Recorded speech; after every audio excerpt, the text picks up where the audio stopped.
ബഹുമാനപ്പെട്ട ജലീലിനോടാണ്, ദയവായി അങ്ങേപ്പോലുള്ള ഒരാൾ ഇത്ര വൃത്തികെട്ട മോശപ്പെട്ട ഒരു സ്റ്റേറ്റ്മെന്റ് നടത്തുമ്പോൾ അതിന് ദയവായിട്ട് ഈ ഖുർആൻ ഇതുമായി ബന്ധപ്പെട്ട അല്ല ആരായാലും രാഷ്ട്രീയത്തെ നിങ്ങൾ വേറെ, നമ്മളൊക്കെ രാഷ്ട്രീയക്കാരാ, മതം പറയാൻ ആളുകൾ വേറെ ഉണ്ട്, അവർ പറഞ്ഞോളൂ.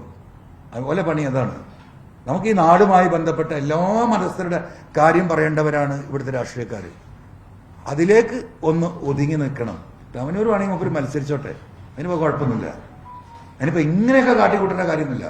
അത്രമാത്രമൊന്നും അദ്ദേഹം എന്താ പറയുക LDF നിന്നുള്ള പ്രവർത്തകരിൽ നിന്ന് അകന്നു പോയിട്ടില്ല. ജലീലിന് അങ്ങനെ ഒരു സംശയം ഉണ്ട്, എനിക്ക് സംശയമുണ്ട്, ചെറിയ സംശയം ഉണ്ടായിരുന്നു, ഇടക്കാലത്തിൻ്റെ ഒപ്പം ഉണ്ടായിരുന്നില്ല. ഇപ്പോ തവനൂര് മത്സരിക്കാൻ ഇങ്ങനെയൊന്നും കാട്ടിക്കൂട്ടേണ്ട കാര്യമില്ല. അത്യാവശ്യമൊക്കെ ആയിട്ടുണ്ട്, സഖാക്കൾ ഏറ്റെടുത്തിട്ടുണ്ട്, പോലെ അത്യാവശ്യം എഴുതുന്നുണ്ട്. പക്ഷെ ജില്ലക്ക് പുറത്ത് ആരും ഏറ്റെടുത്തിട്ടില്ല, അത് പോട്ടെ. പക്ഷെ തവനൂർക്ക് മാത്രമൊക്കെ ആയിട്ടുണ്ട്. അതുകൊണ്ട് ദയവായിട്ട് ഒന്ന് ഒരു ലോജിക്കലി അദ്ദേഹം ഈ കാര്യത്തിനെ കുറിച്ചൊന്ന് ആലോചിച്ചാൽ നന്നായിരിക്കും. എൻ്റെ അടുത്ത സുഹൃത്താണ്, കേട്ടിൻ്റെ അതിലും വലിയ വേണ്ടപ്പെട്ട സുഹൃത്താണ്. പക്ഷേ മൂപ്പർക്ക് ലെവൽ വിട്ടിട്ടുണ്ട്. അതുകൊണ്ട് അദ്ദേഹം തന്നെ സ്വയം ഒന്ന് ആലോചിച്ചാൽ നന്നായിരിക്കും എന്ന് പറയാനുള്ളത്.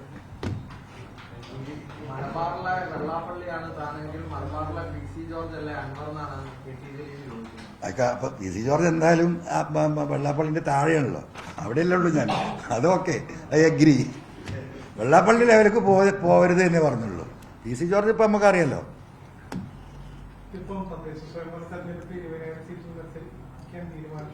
അതിന്റെ പണിയിലാണ്, അതിന്റെ ഭാഗമായിട്ടാണ് ഇപ്പൊ ഇതാ നേതാക്കന്മാരും അണികളും ആരും കാത്തു നിൽക്കുന്നില്ല. നമ്മൾ മുന്നോട്ട് പോകണ്ടേ? കാരണം നോമിനേഷൻ കൊടുക്കേണ്ട ഡേറ്റ് വരുമ്പോൾ ആരും വരില്ലല്ലോ. അപ്പൊ പരമാവധി സീറ്റുകളിൽ നമ്മൾ അതിന്റെ ചർച്ചകളും കാര്യങ്ങളും നടന്നുകൊണ്ടിരിക്കുന്നുണ്ട്. ആ സംഗതികളായിട്ട് പോകും. ഈ പിണറായി ഗവൺമെന്റ് ഞാൻ ഉയർത്തിയ പിണറായിസം മരുമാനിസത്തിന്റെ ബാക്കി പത്രമാണ് ഈ പറയുന്ന ഫറൂഖിലെ വിഷയങ്ങൾ. നിരവധിയായ വിഷയങ്ങളുണ്ട്.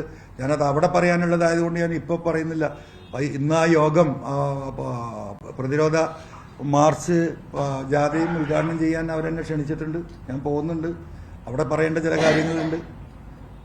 അപ്പം നമ്മളെ സംബന്ധിച്ച് കേരളത്തിലെ ജനങ്ങൾ ആഗ്രഹിക്കുന്നത് എന്താണ്?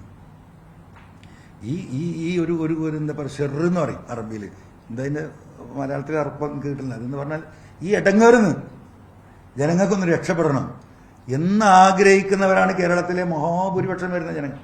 പക്ഷെ അവരൊന്ന് കൂട്ടി യോജിപ്പിച്ച് അവരുടെ ആ മൈൻഡ് സെറ്റ് ഈ ഗവൺമെന്റിനെതിരെ വോട്ടാക്കി മാറ്റാനുള്ള പ്രവർത്തനം, ആ പ്രവർത്തനവും ഏറ്റെടുത്തുകൊണ്ട് നമ്മൾ മുന്നോട്ട് പോകും. ഉണ്ടാവും അല്ലേ? ഓക്കെ, നിർത്തല്ലേ? തദ്ദേശ തെരഞ്ഞെടുപ്പിൽ ഞങ്ങളെ സംബന്ധിച്ചിട്ട് പരമാവധി സ്ഥാനാർത്ഥികളെ ജയിപ്പിച്ചെടുക്കാനുള്ള പ്രാദേശികമായ സ്ട്രാറ്റജികൾ, അതായത് പഞ്ചായത്ത് കമ്മിറ്റികൾക്ക് ജനാധിപത്യ മതേതര വിശ്വാസം ഉയർത്തിപ്പിടിക്കുന്ന സാമുദായിക സാമൂഹിക സാംസ്കാരിക പൊളിറ്റിക്കൽ സംഘടനകളുമായിട്ടും യോജിച്ചിട്ട് പോകാനാണ് ഞങ്ങൾ തീരുമാനിച്ചിട്ടുള്ളത്. 4 ദിവസം മുമ്പ് ഞങ്ങൾ സ്റ്റേറ്റ് കമ്മിറ്റി ഉണ്ടായിരുന്നു. അത് സർക്കുലറായിട്ട് എല്ലാ ജില്ലാ കമ്മിറ്റികൾക്കും നിയോജകമണ്ഡല കമ്മിറ്റികൾക്കും കൊടുത്തിട്ടുണ്ട്. അല്ല, അങ്ങനെ ആവശ്യമൊന്നുമില്ല. ഇപ്പം തന്നെ ഞങ്ങൾ കൊളാക്കല്ലേ, എവിടെയെങ്കിലും തുടങ്ങിയിട്ടുണ്ടെങ്കിൽ. ഇപ്പം ഒന്നും ആയിട്ടില്ല.